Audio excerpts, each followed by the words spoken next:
Welcome welcome republicans, welcome to ADB republic. শুরু করছি আরও একটা নতুন দিনের আরও একটা নতুন ব্লগ।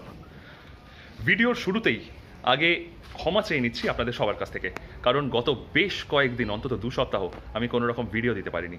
তার বেশ কিছু রিজনস ছিল, সেগুলো যতটা সম্ভব আমি আপনাদের বলে দেবো, আপনারা হয়তো বুঝতে পারবেন।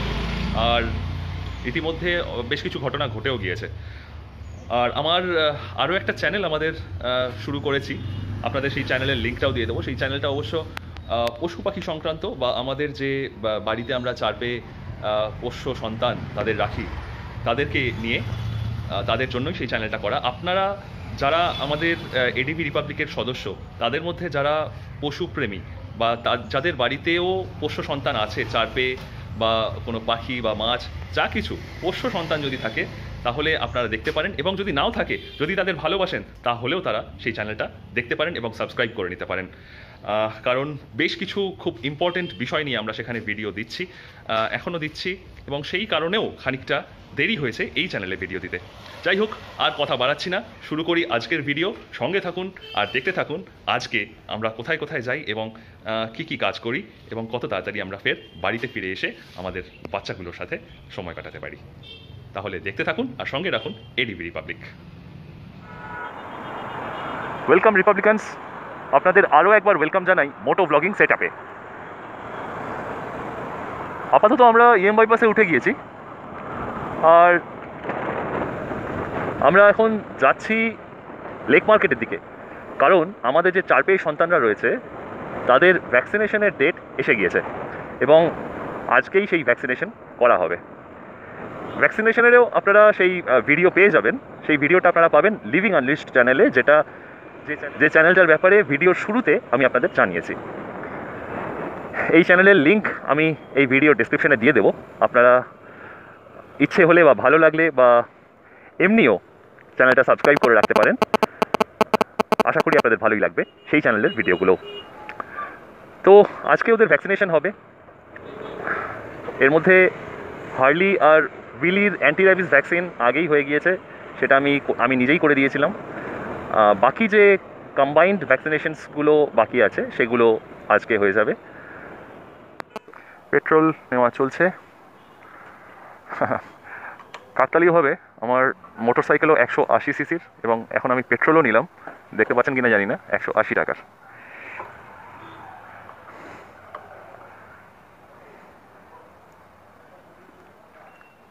$180 পেট্রোল হয়েছে। এবারে আপনারা দেখতে পাবেন 1.7 লিটার্স। তো চলুন বেরিয়ে পড়া যাক। এয়ার প্রেশার এখন ঠিকই আছে, তো এয়ার আর নিতে হবে না। এখন আমরা সোজা বেরিয়ে পড়ি লেক মার্কেটের উদ্দেশ্যে।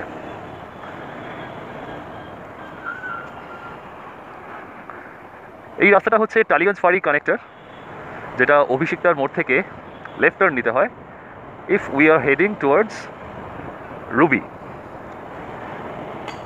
তো চলুন দেখতে থাকুন।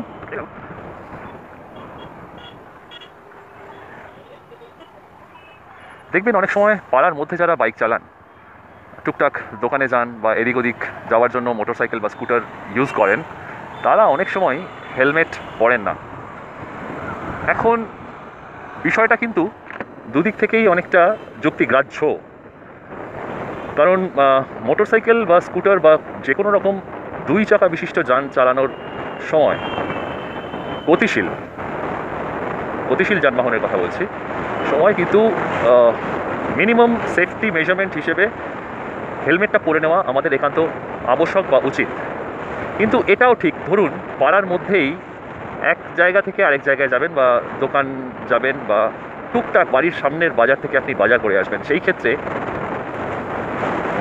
বারবার হেলমেট পরা, বা যখন আপনি সেই কাজটা করতে যাচ্ছেন, বাজার করতে যাচ্ছেন, সেই সময় হেলমেটটা ধরে রাখা, বহন করা, এটা কিন্তু অনেক সময় খুব পীড়াদায়ক হয়ে যায় অনেকেই। এবং যারা হেলমেট ছাড়া বাড়ি থেকে বেরোন এই সমস্ত সময়, এই দেখুন সামনে দেখুন বাচ্চাকে নিয়ে যাচ্ছে, আবার পেছনেও দেখুন, এই যে এরা কিন্তু হেলমেট পরেননি।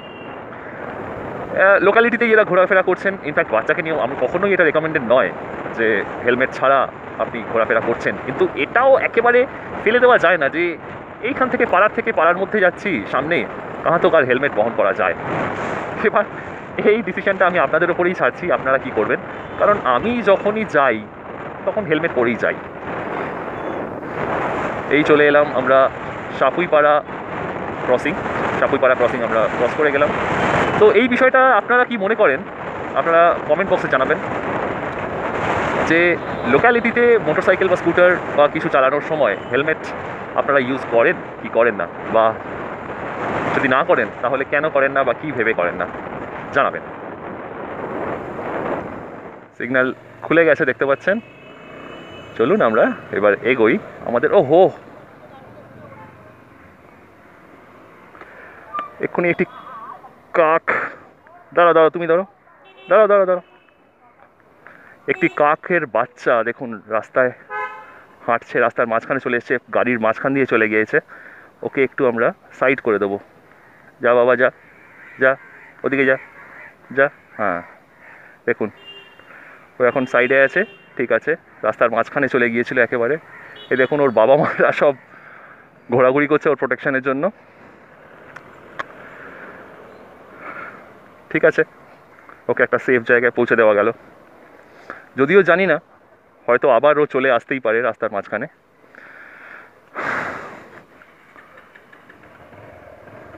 চলুন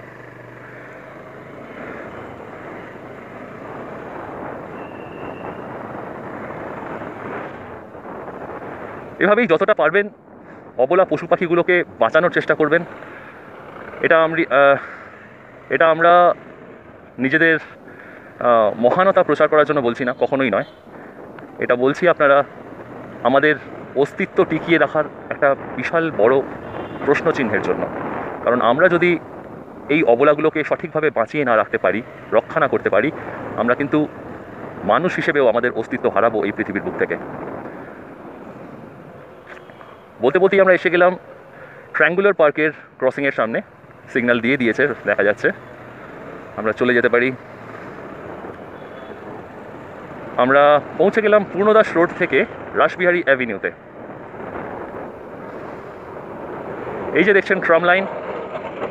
আরও বিশেষ করে আমি বলছি, এটা আমার বাংলাদেশি যে সমস্ত ভিউয়ার্স আছেন, যে সমস্ত বাংলাদেশি আমার বন্ধুরা, পরিবারের সদস্য আছেন, এডিবি রিপাবলিক পরিবারের সদস্য, তাদের জন্য আমি একটু দেখিয়ে দিচ্ছি আরও বেশি করে। কারণ আমরা যারা কলকাতায় থাকি বা এপার বাংলায় থাকি, তাদের কাছে এই দৃশ্য খুবই কমন, ছেলেবেলা থেকে আমরা দেখে আসি। রাস্তার মধ্যে কিন্তু ট্রাম লাইন দেখুন, বাস যাচ্ছে বা গাড়ি যাচ্ছে সমস্ত, এবং তার পাশ দিয়েই কিন্তু যাচ্ছে ট্রাম যাওয়ার রাস্তা। এটা অনেকটা দেখতে ট্রেন লাইনের মতনই, কিন্তু ট্রেন লাইনের মাঝখানে যে সমস্ত আপনারা কাঠের বা কংক্রিটের স্লিপারগুলো দেখতে পান, সেগুলো কিন্তু এখানে দেখা যায় না। চলুন, সিগন্যালও খুলে গেছে, আমরা যেতে যেতে কথা বলি।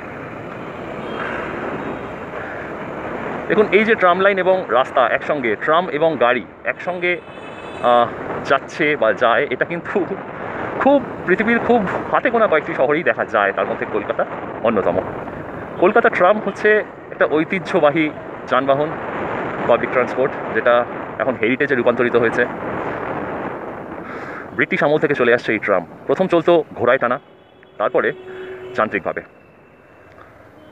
আমরা কিন্তু পৌঁছে গিয়েছি লেক মার্কেট ক্রসিংয়ে। এখান থেকে আমরা ইউটার্ন নেব, ইউটার্ন নিয়ে আমরা ঢুকে যাব কার্মেল স্কুলের দিকে। এই আমরা ইউটার্ন নিলাম। দেখুন লেক মার্কেটের সেই ঐতিহ্যবাহী ফুলের দোকান, ফুলের পসরা সাজিয়ে ওনারা বসে আছেন, এবং এইখান থেকে আমরা ঢুকে যাব কিন্তু লেফট। এই চলে এলাম লেফট।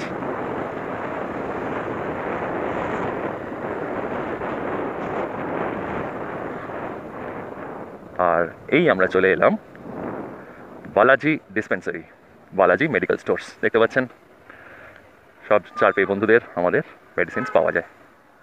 চলুন আমরা আগে ওষুধগুলো নিয়ে নিই।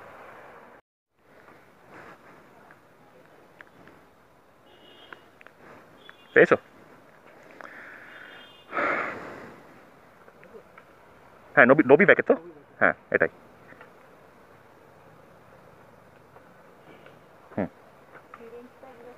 হ্যাঁ, বালাজি থেকে ওষুধ নেওয়া শেষ, ওদের ভ্যাকসিন নেওয়া শেষ। এবার ইউটার্ন নিয়ে আরও 2-একটা কাজ আছে, সেগুলো সেরে তারপর বাড়ি ফেরার পালা।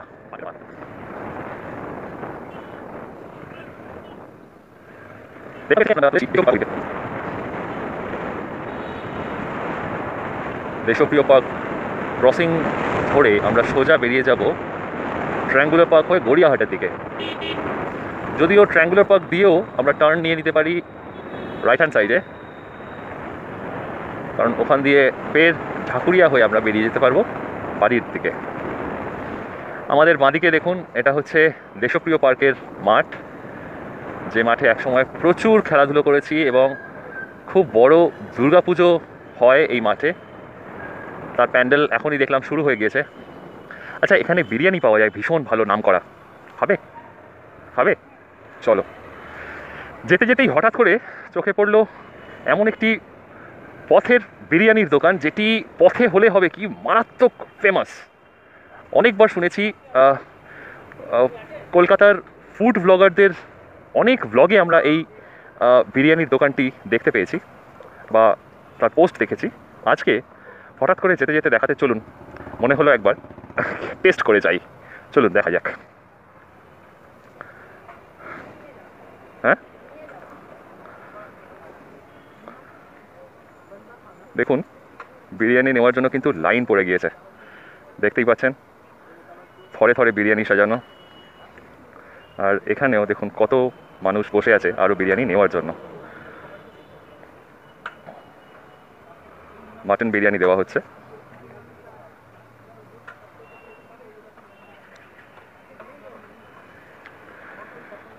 দেশপ্রিয় পার্ক থেকে গড়িয়াহাটের দিকে যাওয়ার পথে মাঝখানে প্রিয়া সিনেমা হলের পরেই কিন্তু এই দোকানটি আপনারা দেখে নিতে পারেন, যে কোনো সময় এসে চেক আউট করতে পারেন। সঙ্গে থাকুন এডিবি রিপাবলিকের।